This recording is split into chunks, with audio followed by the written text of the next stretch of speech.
लगल ही ओ दिल से बेकाबू कौन मोहनी लगल ही प्यार में हमरा दीवाना बनल ही नैना से जादू तू दिल में चलल ही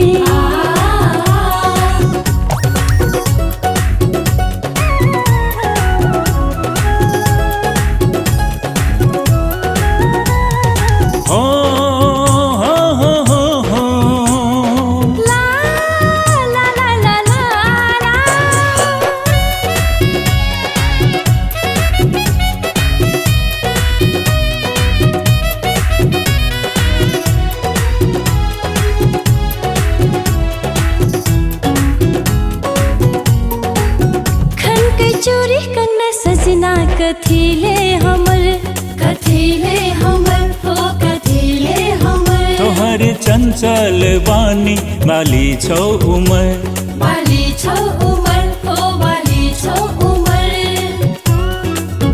खन के चोरी कंगना सजना कथीले हमर तोहर चंचल बानी माली छौ उमर प्यार बिन गेल ही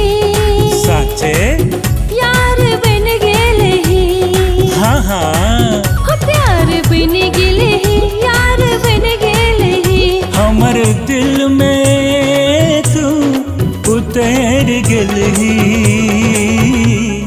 नैना से जादू दिल में चलल ही ओ दिल छे बेकाबू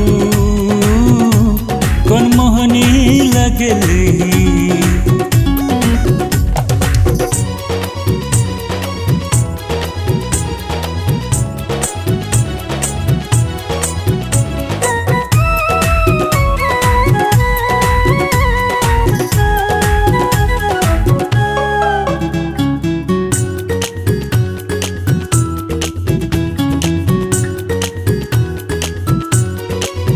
फूल सन यौवन तोहर कली संजवानी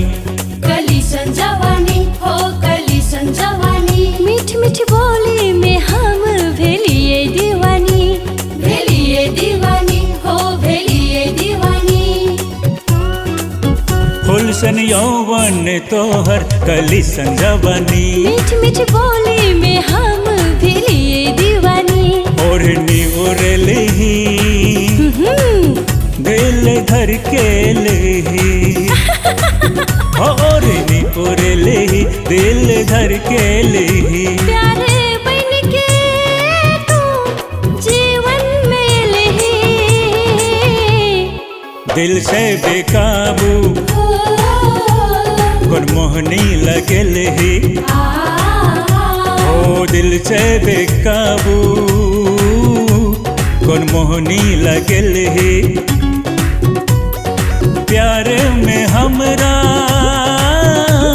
दीवाना बनल ही नैना से जादू तू दिल में चलल ही ओ दिल छे बेकाबू कौन मोहनी लगल ही।